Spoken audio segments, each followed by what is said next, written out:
Jangan pernah kita itu memulai dengan roh, mengakhiri dengan daging. Kita itu solid kuat, tapi ujungnya gagal dan jatuh.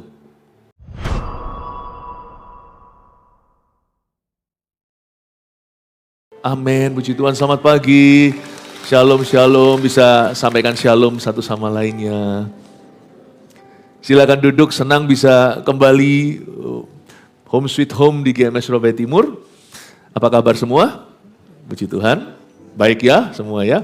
Gak baik pun Tuhan membuat segala sesuatu akan jadi baik pada waktunya. Hari ini kita akan menerima pengajaran tentang Kitab Ester. Jadi 5 kali saya akan berkhotbah hari ini. Munculkan di depan menu ibadahnya, itu dia. Saya kasih judul Sifat Mempelai Kristus.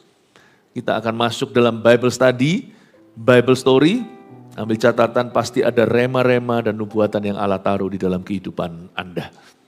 Hari ini kebaktian pertama berjudulkan Menghargai Kesempatan. Ester pasal 1, entah sampai ayat berapa kita akan berhasil mempelajari. Kita hari ini punya waktu seberapa banyak untuk berapa ayat, nanti kita lihat.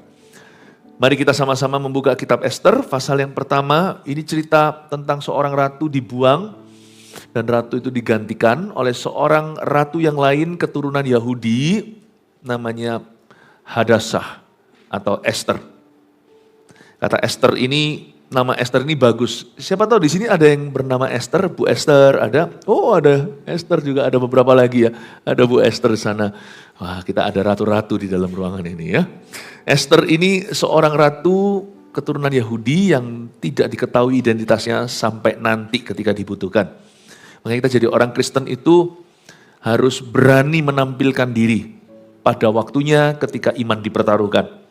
Itu dulu ya. Tapi jangan sok-sokan. Identitas yang tidak perlu kita umbar dan kita sebar. Nggak perlu kita itu menjawab suatu pertanyaan lebih banyak daripada yang perlu. Jangan terlalu banyak bicara di akhir zaman ini, lebih baik mawas diri. Mari kita akan belajar tentang Ratu Ester. Ayat 1, pada zaman Ahasiweros, dialah Ahasiweros yang merajai 127 daerah, mulai dari India sampai ke Ethiopia. Pada zaman itu ketika Raja Ahasiweros bersemayam di atas tahta kerajaannya di dalam benteng Susan. Pada tahun yang ketiga dalam pemerintahannya diadakanlah oleh Baginda perjamuan bagi semua pembesar dan pegawainya, tentara Persia dan Media, kaum bangsawan dan pembesar daerah hadir di hadapan Baginda. Di samping itu Baginda memamerkan kekayaan kemuliaan kerajaannya dan keindahan kebesarannya yang bersemarak berhari-hari lamanya sampai 180 hari atau sampai setengah tahunan. Kayaknya ini pestanya agak terlalu berlebihan ya. Kita harus mengenal konteksnya. Di zaman itu di Timur Tengah ada sebuah negara, ada adik kuasa atau negara Persia. Negara ini negara yang very powerful. Mereka itu dipimpin oleh seorang raja, Raja Ahasiweros, dan pemerintahannya itu sangat luas. Alkitab mengatakan di sini, merajai 127 daerah, itu 127 provinsi, dari India yang di Asia, sampai ke Ethiopia yang di Afrika, lewat Timur Tengah, kerajaan Ahasiweros itu terbentang sampai 23 negara, 3 benua, 127 provinsi. Ini orang gede sekali. Dan dia kumpulkan semua pejabat dan pegawainya, pembesar-pembesar itu, karena tujuannya adalah untuk rapat, terutama karena mereka mau pergi berperang. Setengah tahun itu kumpul dulu dan memikirkan strategi, tetapi pesta besar-besaran karena itu cara raja menjamu orang-orang VIP-nya. Setengah tahun loh, 180 hari. Kalau saya dulu pernah sekali pelayanan di New Delhi, di India tahun berapa itu, dengan kurang lebih 4 sampai 500 sampai 600 pendeta orang-orang India yang kami layani. Itu saya tinggal di hotel di tengah kota, tiap malam dengar suara musik yang luar biasa dan benar-benar caranya Bollywood gitu ya. Itu bukan hanya di ballroom hotel itu, tapi setiap kali keluar hotel, dalam perjalanan naik mobil, pesta di mana-mana. Karena orang-orang India kalau menikah, itu berhari-hari. Makin kaya makin lama, 7 hari dan sebagainya. Saya jalan gitu kelihatan ada orang naik kuda. Wah, naik kuda, berarak-arakan kuda. Malam loh itu, luar biasa. Kita ini pesta di Indonesia mungkin ada apa-apanya. Ini lebih lagi ya. Supaya kita paham konteksnya dulu, supaya kita mengerti apa ini. Ahasiweros dalam cerita ini adalah seorang raja yang sangat besar. Dia tidak melambangkan Tuhan. Esther itu umat pilihan. Nah, kita bisa bercermin dengan sang ratu. Hari ini kita bisa melihat diri kita sendiri sebagai mempelai wanita Kristus. Gereja itu mempelai wanita. Jadi kita bisa banyak belajar dari Ratu Esther, bagaimana jadi umat pilihan Allah. Kita bisa belajar, ada banyak nilai-nilai yang bagus di dalam buku ini, dan ada banyak sekali pengajaran dan nubuatan yang kita bisa terima secara luar biasa, serta pewahyuan dan hikmat untuk hidup kita.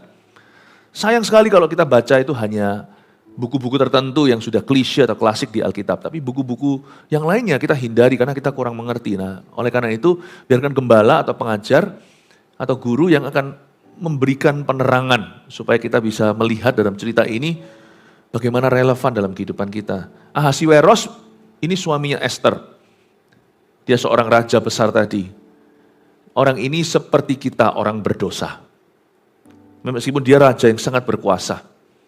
Sedikit informasi, 100 tahun kemudian kerajaannya ditaklukkan oleh Alexander the Great atau Alexander Agung dari Yunani.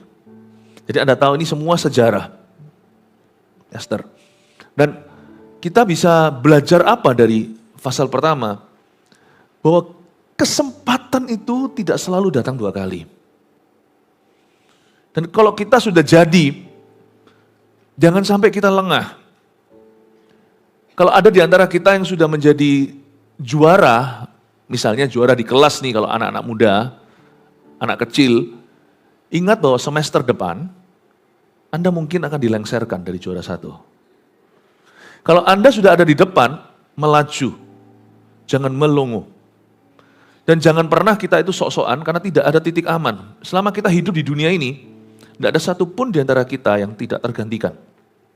Baik itu tokoh, baik itu sukses apa, jangan merasa diri itu kebal dan kita dilarang gaya. Ini pelajaran ke-1 tentang Ratu Wasti. Ratu Wasti itu gaya atau enggak, tapi dia tidak menghargai kesempatan yang Tuhan berikan, yang diberikan oleh raja.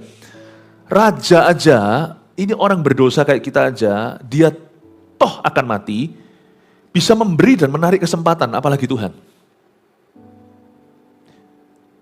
Semakin seseorang itu berkuasa, semakin dia bisa memberi kesempatan pada orang lain. Tapi tentunya Ahasiweros juga jangan mentang-mentang karena dia sendiri pun akhirnya ditaklukkan 100 tahun kemudian. Kesempatan itu ujungnya dan pangkalnya itu selalu Tuhan.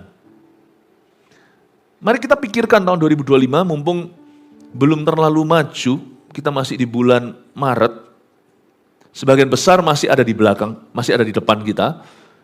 Jangan sia-siakan satu lagi kesempatan berharga dalam kehidupanmu. Hidup ini adalah kesempatan seperti lagu yang seringkali dinyanyikan khususnya oleh MS Senior. Hidup ini adalah kesempatan, itu dia. Ingatlah perkataan itu, kita harus jadi berkat. Suatu hari kita menoleh, kita harus mengerti bahwa kita sudah jadi berkat. Nah kita sekarang lihat ya, ayat yang ke-5. Setelah genap hari-hari itu, maka raja mengadakan perjamuan lagi 7 hari lamanya bagi seluruh rakyatnya yang terdapat di dalam benteng Susan, daripada orang besar sampai kepada orang kecil, bertempat di pelataran yang ada di taman istana kerajaan. Masih ada ekstra 7 hari lagi setelah lewat 180. Masih ada plus 1 minggu.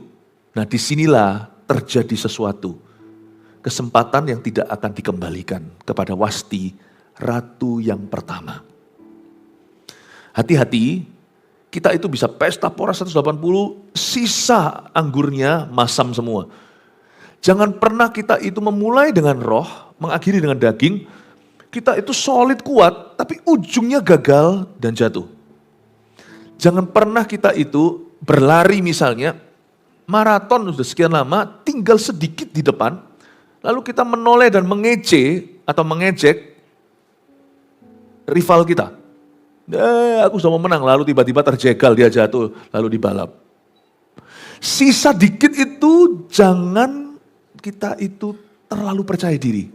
Sisa dikit perlombaannya maksudnya, dan kita sudah ada jauh di depan. Jangan pernah merasa, nah sekarang aku tidak butuh Tuhan. Butuh Tuhan itu sampai mati, sampai sorga. Butuh Tuhan itu tuntaskan.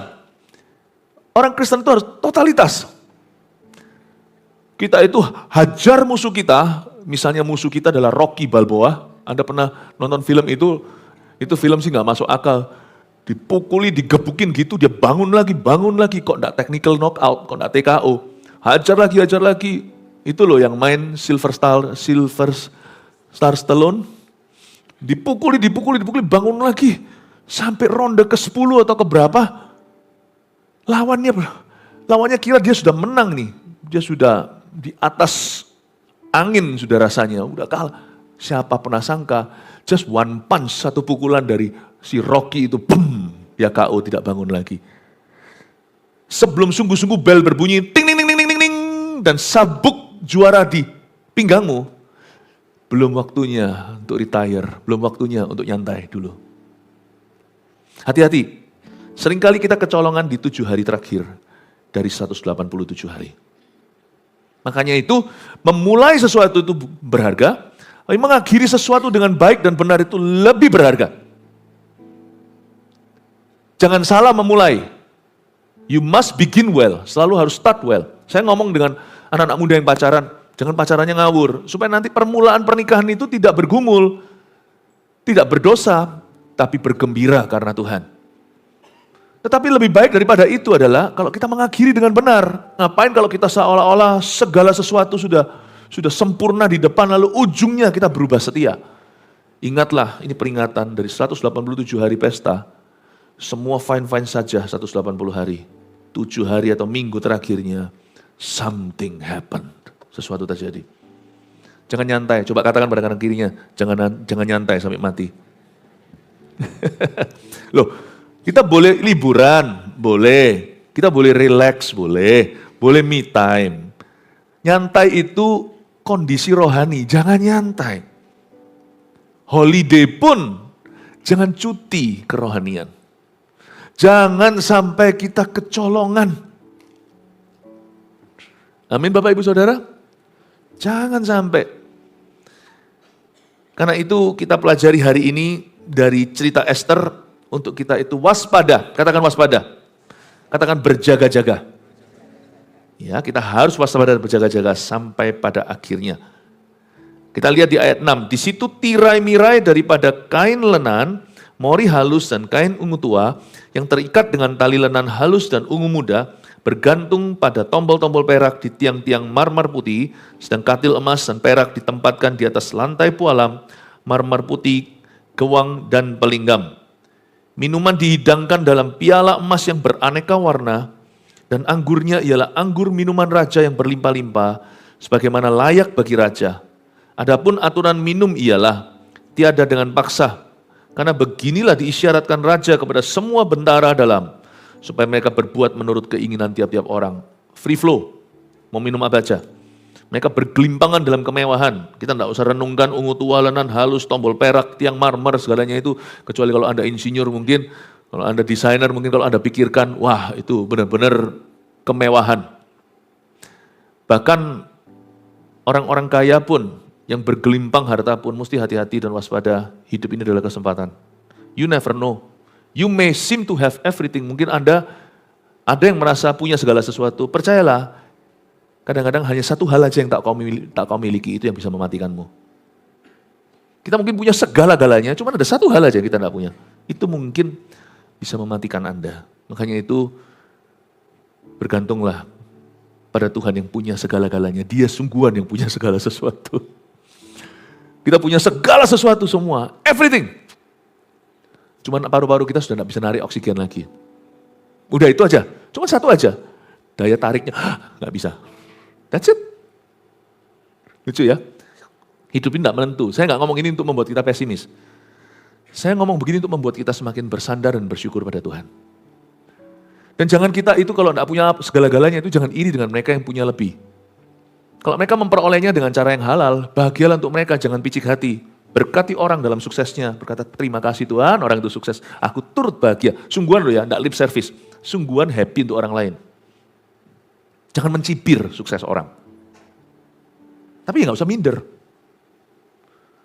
Dia bahagia, dia punya ini itu, aku tidak punya itu dan ini. Tapi aku bisa sama bahagia tuh. Karena kalau sama-sama Tuhannya, Tuhan adalah gembalaku, tak akan kekurangan aku. Tuhan itu cukupkan apa yang kubutuhkan dan Tuhan tahu persis apa yang aku perlukan. Mungkin aku tidak butuh seperti orang itu butuh banyak. Aku tidak perlu seperti itu. Mungkin orang itu perlu beri makan begitu banyak orang. Aku tidak mungkin. Aku mungkin dalam konteks hidupku itu lebih sederhana. Saya belajar dalam hidup ini tidak pernah iri sama orang. Tidak pernah minder. Dan juga jangan sombong. Kalau kita memiliki sesuatu lebih. Karena sekalipun kita punya sesuatu lebih, kita tidak punya segala sesuatu. Sadari. Saya punya sesuatu yang tidak miliki. Tapi bukan berarti saya punya segala-galanya. Mungkin misalnya sama Kolyang nih. Mungkin saya punya suara untuk nyanyi. Mungkin lebih merdu. Tidak ngaku-ngaku nih.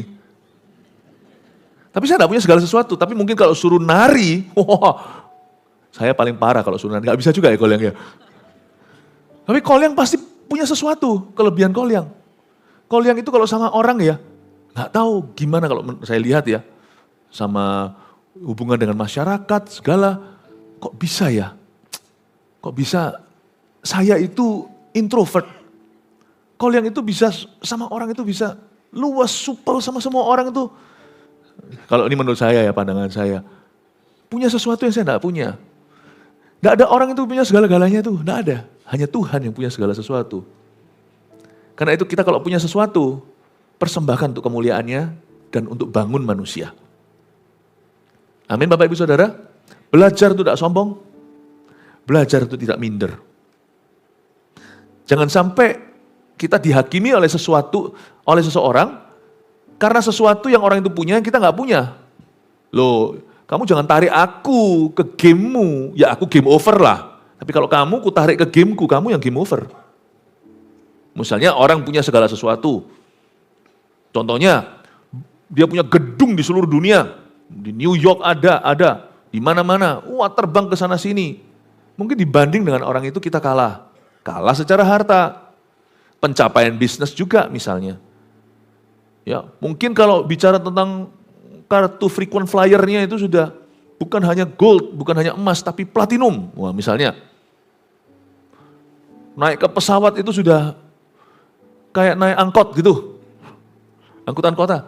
Wah, kita nggak usah minder. Ya karena memang itu kebutuhan dan demand atau tuntutan pekerjaan. Pekerjaan saya lebih ke cek log pagi, pulang sore. Nggak perlu traveling kemana-mana, monoton sifatnya. Tapi saya punya kartu dengan keluarga saya itu gold atau platinum. Tiap malam selalu dinner with my family. Sana kartunya hijau sama keluarganya. Jangan irilah. Dan tidak usah minder. Saya memang tidak punya gedung pencakar langit.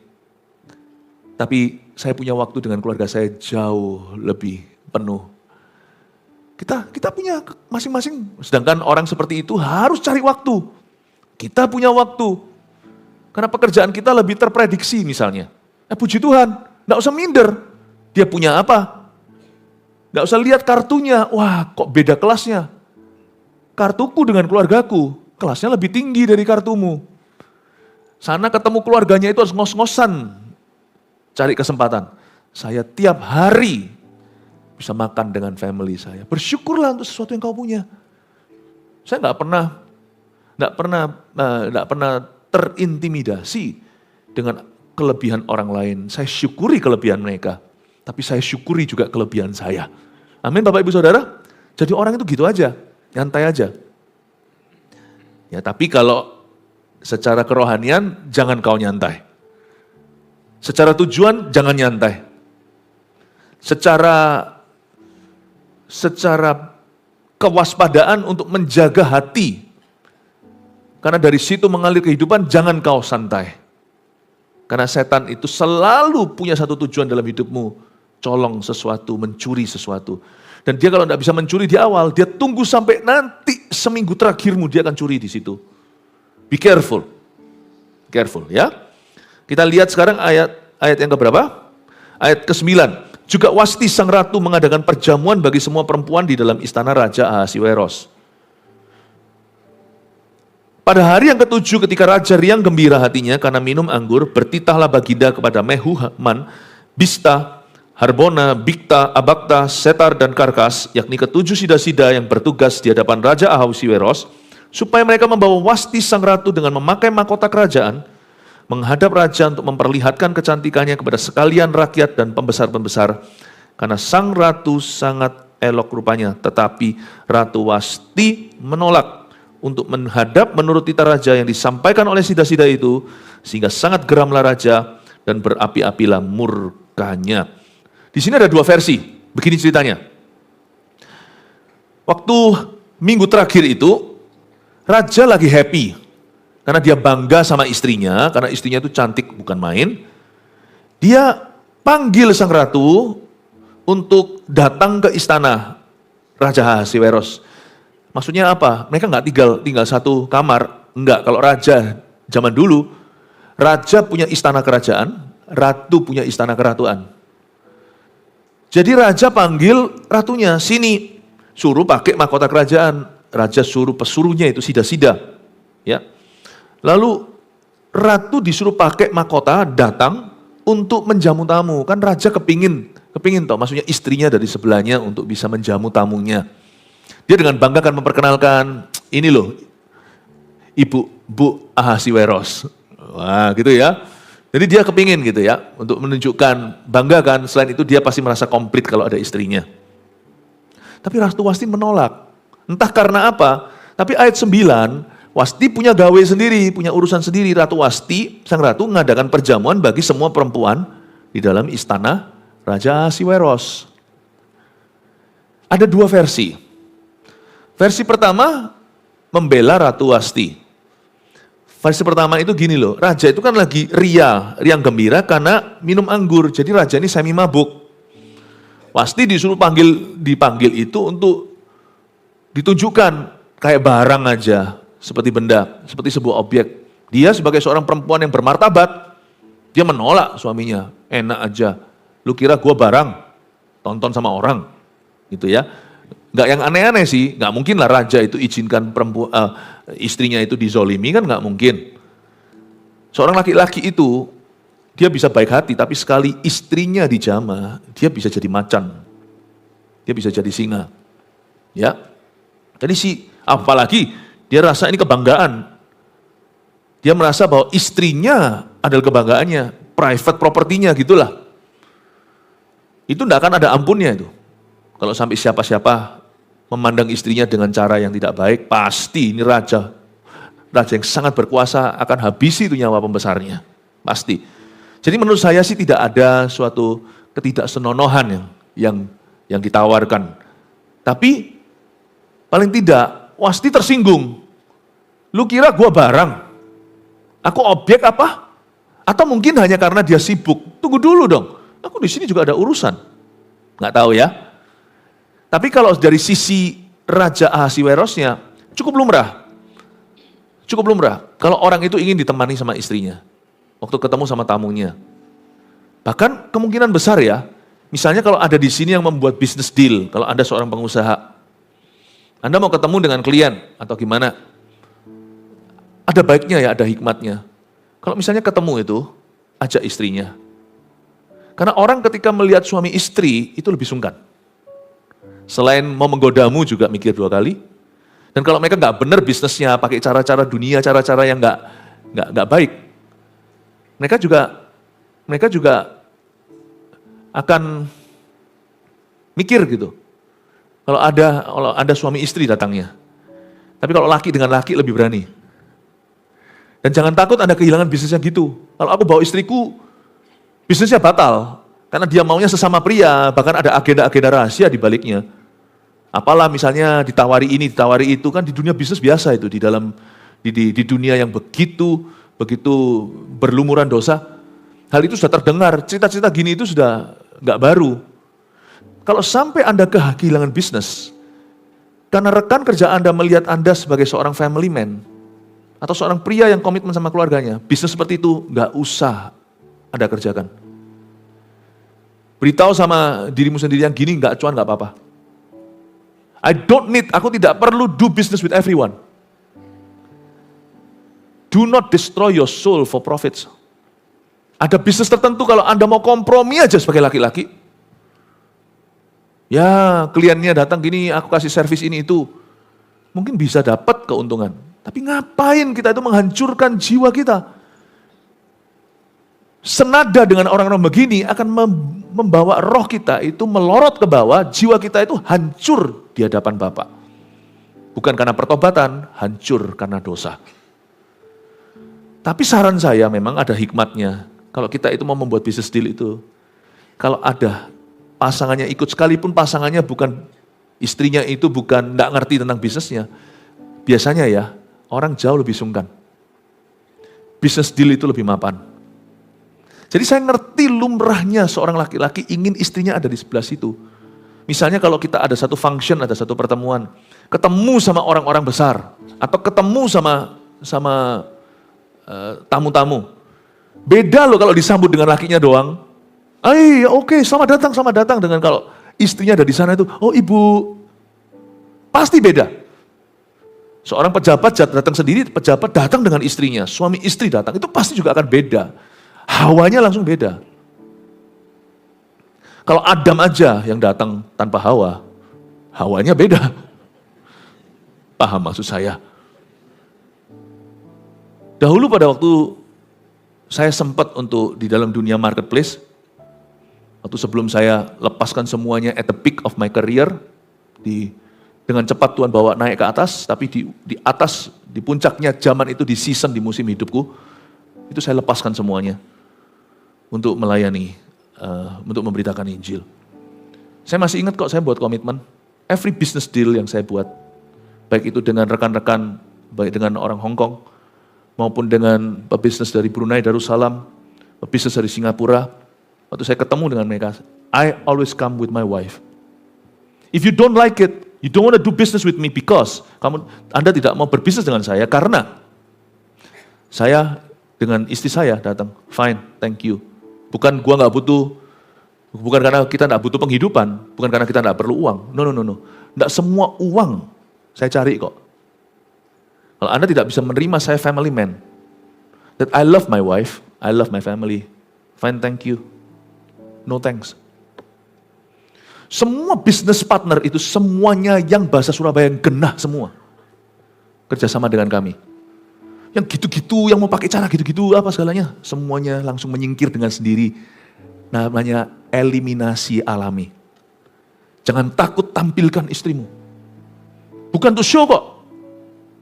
Anda tunjukkan pada dunia, sebelum aku komit ke bisnis ini, aku komit kepada keluargaku. Nanti Anda akan dapat rekan-rekan bisnis yang menghargaimu.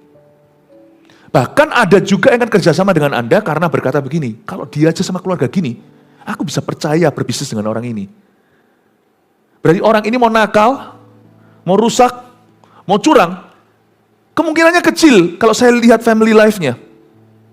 Kalau aku lihat cara dia memperlakukan istrinya, cara dia komitmen pada keluarganya, nggak mungkin lah orang seperti ini itu langsung larikan uangku, tabrak lari karena dia ada alamatnya, dia pasti akan peduli sama keluarganya.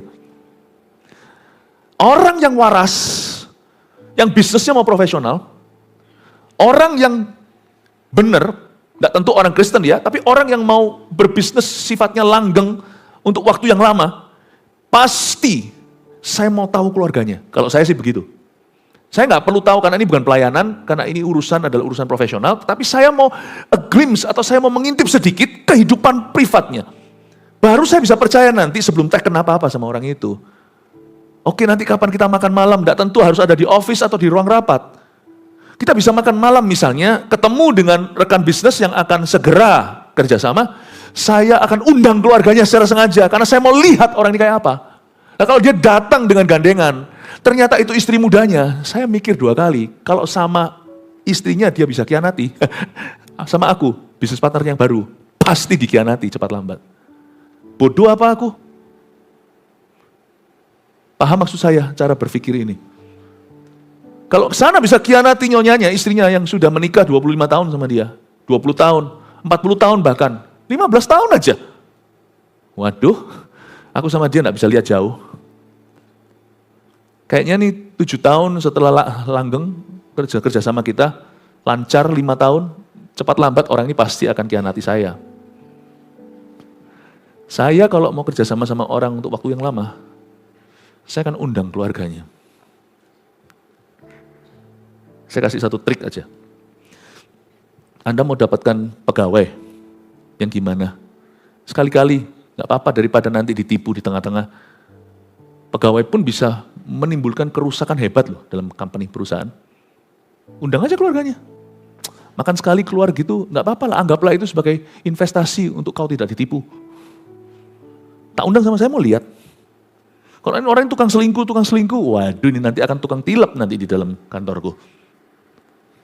Saya mau lihat. Saya nggak perlu tahu lebih dalam, kecuali kalau pelayanan, kalau hubungan gereja kan berbeda. Tapi kalau hubungan profesional saya juga nggak bodoh. Kalau saya interview seseorang, saya akan tanya, kira-kira siapa yang paling... Saya akan selipkan 1-2 pertanyaan yang tidak profesional, yang lebih sifatnya personal, tapi tidak masuk ke privasi orang itu.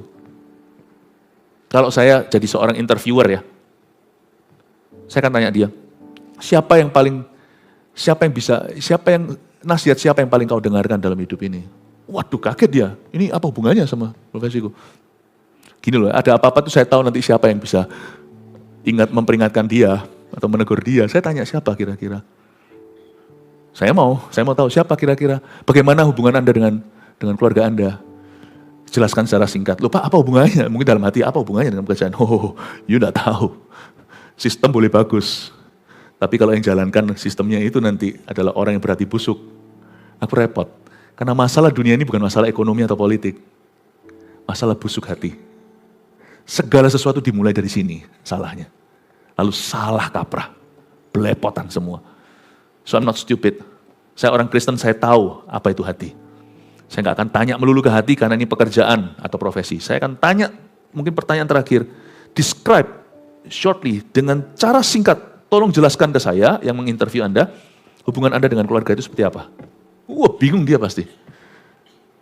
Kalau dia jawabnya terus gini, lihat ke bawah segalanya, saya rasa dia tidak jujur. Tapi kalau dia bisa lihat menatap mata Anda dan memberi jawaban yang real, saya akan hire orang itu.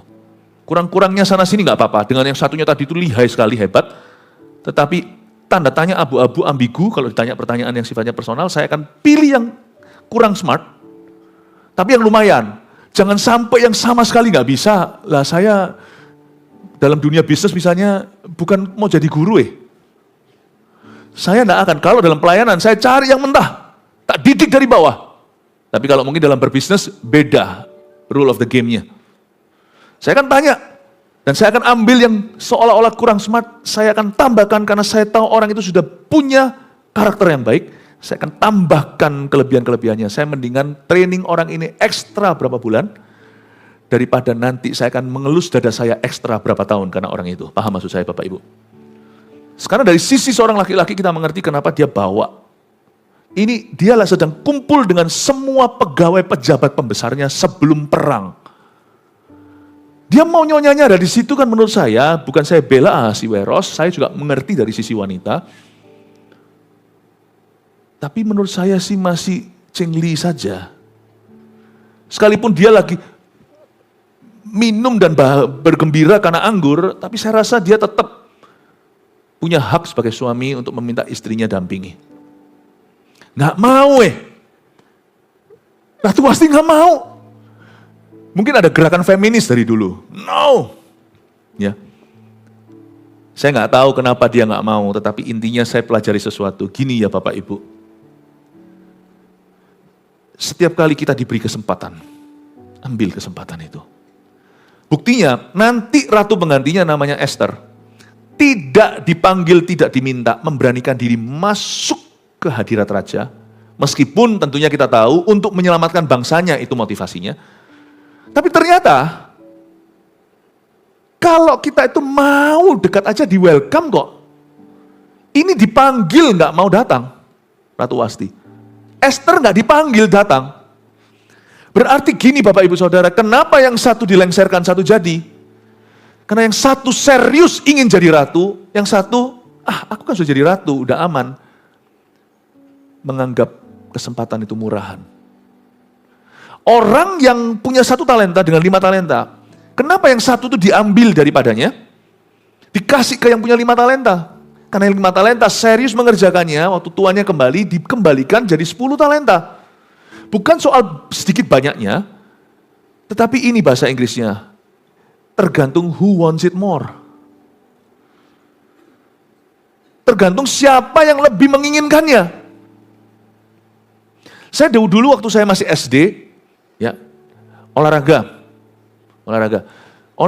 saya dulu itu, saya dari kecil setelah disembuhkan Tuhan di Taiwan, saya itu jadi anak yang atletis. Segala macam sport bisa, olahraga apapun, mampu. Sampai saya pernah dengan tim di sekolah SD, sepak takraw itu loh, yang sangat-sangat, kita semua nggak terlalu familiar yang pakai rotan itu loh, bolanya. Itu kami sampai juara 2. Sepak takraw, saya bisa semuanya, bulu tangkis, segala sesuatu saya bisa. Tenis, everything. Saya punya nilai olahraga, cuma dapat 5 atau 6. Kenapa? Karena terlalu banyak bercanda pada saat sesi olahraga, karena saya tidak serius. Tidak memperhatikan peraturannya, selalu melanggar peraturan, seenaknya sendiri. Toh saya merasa saya mampu, saya atletis. Lari juga, saya pernah sekali suruh lari putar sekolah. Yang namanya Philip gak kembali-kembali. Beli es sirup, beli jajan di pinggir jalan. Saya dengan beberapa teman saya dapat nilai buruk. Teman saya satu, polio kakinya. Waktu saya masih sekolah elementary. Dia lari terakhir datang. Enggak, saya yang terakhir, dia dulu sampai. Karena dia sekalipun dia lari enggak bisa, tapi dia jalan dengan sepatu polionya itu pelan-pelan. Guru memberi dia perkecualian. Orang lain muter misalnya 3 kali di sekolah atau 5, dia hanya muter sekali saja. Tapi dia nyampe sebagai orang kedua terakhir. Sampai di sana dia dapat nilai 10. Saya orang terakhir setelah dia. Saya datangnya itu kurang lebih 15 menit setelah dia. Dengan bawa pentol, bawa skala. Akhirnya saya dapat 5. You see, dalam hal ini, 5 talenta yang kalah. 1 talenta menginginkannya. Bukan nilai 10 itu who wants it more. Bukan kemampuanmu, bukan mampu, tapi kemauanmu. Dia sungguh-sungguh inginkan itu. Makanya dia dapat segitu. Ratu Wasti tidak menginginkan kok posisi itu. Dia merasa aku sudah di sana. Ingat sesuatu Bapak Ibu, apa yang tidak kau inginkan atau tidak kau hargai, pasti dikasih ke orang lain nanti. Udah gitu aja. Apa yang sekarang merupakan your crown atau mahkotamu, kalau Anda tidak inginkan.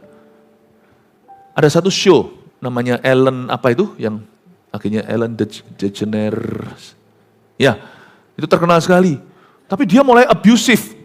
Dia mulai pakai cara-cara yang tidak baik, mulai menekan semua rekan-rekannya, mulai merasa dirinya di atas awan-awan. Akhirnya kan sekarang nggak jadi. Ketika dia merasa, saya ngerti kalau taping kayak gitu tuh luar biasa. Itu terus lama-lama dia jadi bosan. Tapi sekarang setelah dia sudah disingkirkan, malah justru menginginkan. Digantikan dengan orang lain, apapun juga yang tidak kau hargai, Tuhan akan memberikannya ke orang lain. Hargailah. Jangan berkata, kerjaanku ini monoton begini aja. Bosan aku. Begini terus. Sampai kehilangan pekerjaan, baru berkata, kembalikan pekerjaan itu Tuhan, kembalikan kepadaku. Manusia itu punya satu sifat jelek. Ketika dia hilang sesuatu, baru dia rindu. Tapi ingat sesuatu, apa yang tidak kau hargai, akan diambil daripadamu. Mungkin gak sekarang, tapi cepat lambat pasti. Tapi celakanya waktu diambil, penyesalan akan luar biasa di dalam hati. Dan Anda tidak bisa berbuat apa-apa. Ingat sesuatu, berkat yang paling monoton pun, yang paling membosankan pun, berkat yang paling kecil pun, bukan hanya pertahankan. Sekalipun sudah kau miliki, perjuangkan. Tiap kali diberi kesempatan dalam berkat yang sudah Tuhan berikan, setiap kali diberi kesempatan dalam bidang yang Tuhan sudah percayakan, setiap kali Anda memberi kesempatan untuk bisa menikmati apa yang sudah Anda miliki, nggak usah kejar yang belum Anda punya. Apa yang sudah Anda miliki itu kalau Anda bukan punya menghargainya dengan segenap hati seperti menghargai Tuhan, Anda tidak akan hanya sekedar mempertahankan, tapi memperjuangkan. Loh, ngapain diperjuangkan? Aku sudah punya. Itu sudah milikku kok. Perjuangkan terus. Saya sampai hari ini masih memperjuangkan kebahagiaan keluarga saya, meskipun keluarga saya keluarga yang bahagia. Saya memperjuangkan. Saya ngomong sama istri saya seperti ini. Aku punya satu goal, visi gereja jelas. Visi kita dari Tuhan sudah sangat-sangat gamblang. Tapi visiku sebagai laki-laki, saya bilang. Visi saya sebagai pria, sebagai suami adalah membahagiakan kamu. Saya ngomong sama dia, kamu menikah cuma sekali pada seorang pria. Aku pastikan you happy. Itu pun saya masih gagal-gagal terus. Saya masih gagal-gagal terus. Kadang-kadang masih hal-hal tertentu, hal kecil yang mungkin saya bisa lakukan, saya lupakan. Padahal saya sudah komit kayak begitu aja masih kurang. Sayanya dia nggak pernah ngomong apa-apa, nuntut apa-apa. Tapi saya merasa I could have been better. Perjuangkan. Sekalipun sudah istrimu. Jangan hanya kejar wanita itu sebelum dia apa-apa dalam hidupmu. Dikejar, kan sifatnya anak-anak muda. Kejarnya itu kayak, betul-betul kayak agak sedikit, bukan merinding ya, kita agak sedikit, bagaimana gitu lihat anak-anak muda yang, begitu posesif. Padahal belum apa-apa loh, baru pacaran loh. Video call 24 jam sehari. Aku lagi sisiran, kamu lagi apa? Tunggulah, jangan ngejos di depan. Kalau Anda sudah menikah, itu masih ada 50 tahun pernikahan, 60, 70 tahun pernikahan. Justru yang menikah itu harus perjuangkan. Loh, dia sudah jadi biniku, sudah jadi istriku, dia sudah jadi suamiku. Perjuangkan. Perjuangkan. Sebab apa yang tidak Anda perjuangkan, Anda pasti akan malas-malasan. Dan apa yang malas-malasan pasti tidak akan kau hargai. Apa yang tidak kau hargai pasti akan hilang. Hilang mungkin tidak hilang gimana lah, enggak. Pasti ada sesuatu yang hilang tapi di dalam pernikahan Anda. Dengan anak juga sama, perjuangkan. Saya perjuangkan, sudah anakku kok. Saya masih perjuangkan, sibuk. Misalnya saya kasih contoh. Saya sama Jeremy baru berapa hari yang lalu. Kita janjian waktu, padahal di rumah juga bisa. Tapi kalau di rumah kan kita pakai piyama. Tapi kalau di kerja, apalagi sekarang udah kerja di gereja, kita ketemu hari apa kemarin? Untuk waktu 2 jam, duduk hanya father and son di kantor, saya ngambil slot waktu di tengah-tengah siang untuk bicara. Dan banyak ngobrol, diskusi tentang ministry. Sudah anakku, tinggal di rumahku, perjuangkan waktu. Meskipun di rumah, kita juga punya waktu bersama. Di rumah kita punya hobi-hobi sendiri, apalagi kalau makan-makan. Tapi saya tetap perjuangkan. Bapak Ibu Saudara, saya mau dorong Anda, kalau sesuatu Anda hargai, pasti Anda perjuangkan. Bukan demi memilikinya, tapi supaya bisa Anda menghargai berkat-berkat Tuhan di sana. Ingatlah bahwa kita bukan pilihan pertama seperti Ratu Wasti, seperti Ratu Esther. Ratu Wasti itulah pilihan ke-1. Tapi kalau Anda menghargai lebih daripada orang-orang yang diberi kesempatan, kesempatan itu akan diberikan kepadamu. Amin Bapak Ibu. Terus terang loh, kita ini bukan pilihan pertama loh. Secara manusia, Adam itu pilihan pertama. Adam. Kita bukan Adam kan, jangan hanya lihat beliau jatuh. Tapi dia itu pilihan ke-1. Sebagai manusia pun kau bukan pilihan pertama. Yang perempuan, jangan tersinggung sama saya, sebab saya percaya laki-laki dan perempuan martabat yang sama. Anda bukan pilihan pertama. Adam dipilih dulu, setelah itu Hawa dicipta. Oh kalau gitu Adam lebih superior dong, ya enggak juga. Kecuali Adam, satu-satunya orang yang mungkin enggak punya pusar. Karena dia enggak lahir dari mama. Adam itu satu-satunya manusia yang tidak lahir, tidak memulai hidupnya dari sejak bayi. Tapi langsung di usia bisa menikah. Hanya ada 2 manusia di seluruh dunia yang diciptakan Tuhan langsung dewasa. Jadi saya bisa bayangkan Adam itu nanti suatu hari di surga lah mau tanya, lu punya pusar enggak? Sekarang sih buat apa tanya cari-cari tahu. Kita semua dari hari-hari. Berarti laki-laki, dengarkan saya, kita bukan pilihan pertama sebelum kita, mama. Every other man, setiap laki-laki yang ada di dunia ini, setelah Adam tentunya, semuanya lahir dari ibu. Kita ini buah hati. Kita itu jatuh dari pohonnya. Pohon itu pilihan ke satu. Your parents, not you. Jadi kita ini memang bukan pilihan pertama kok.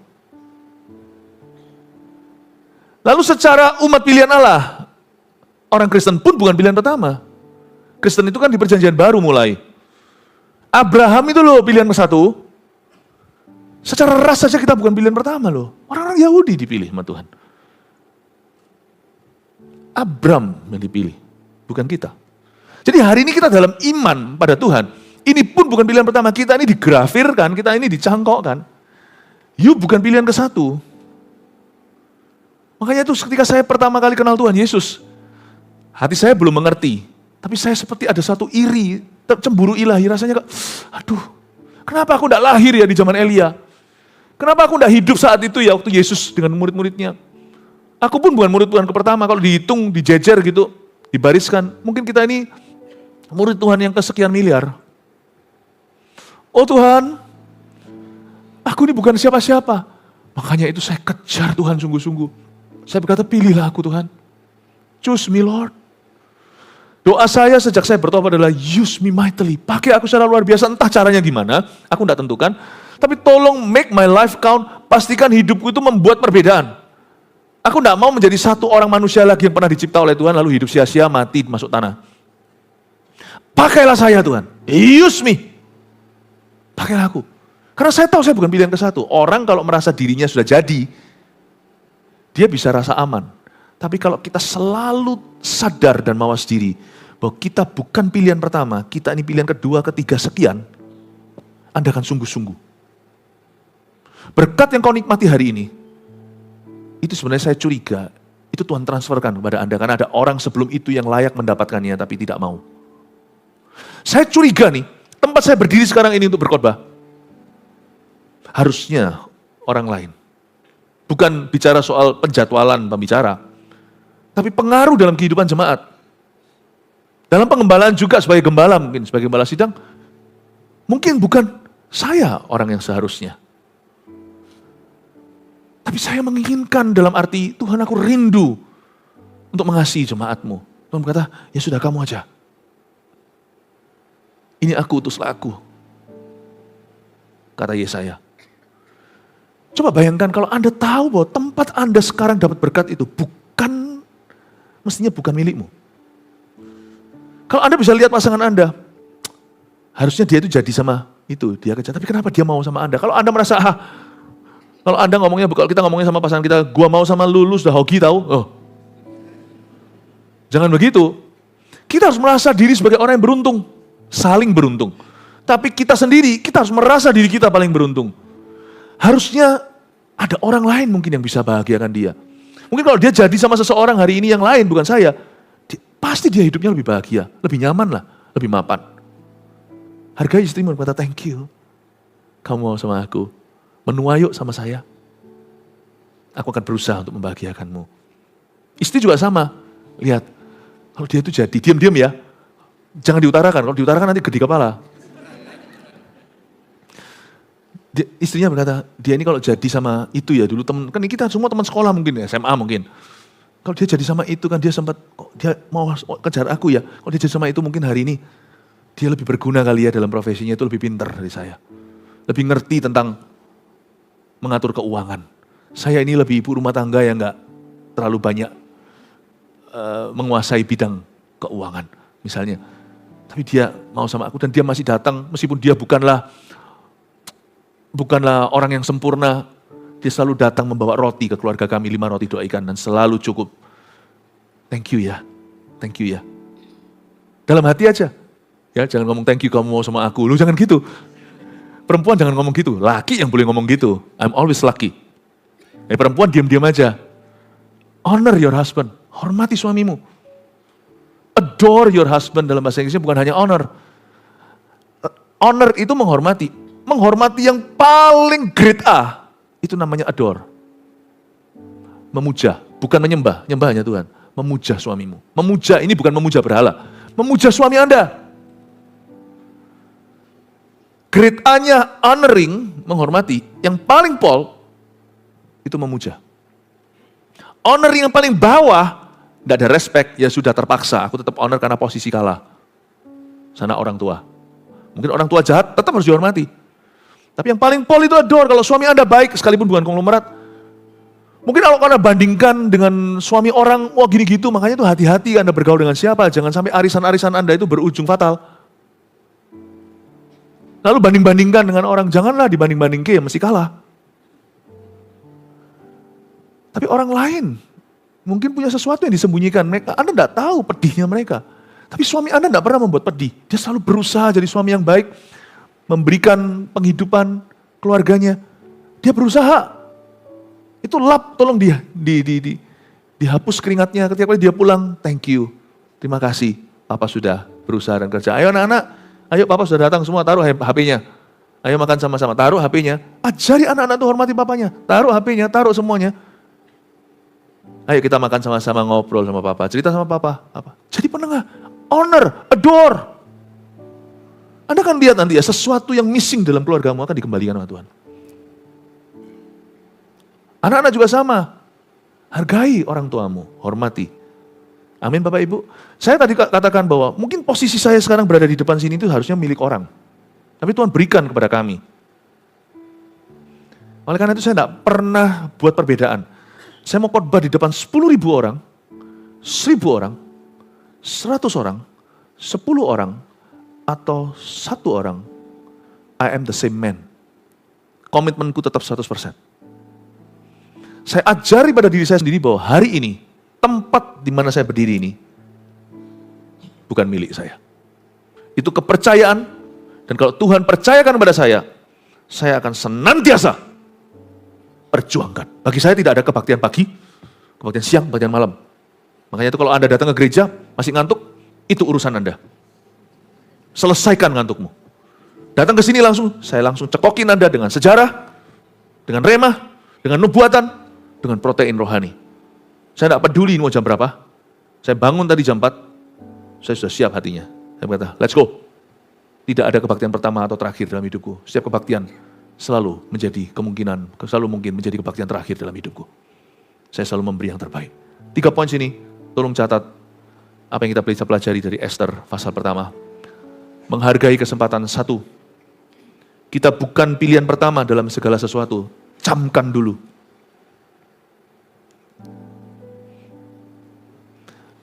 2, hargailah setiap kesempatan seolah terakhir kali. 3, apa yang tidak kita hargai akan diberikan ke orang lain.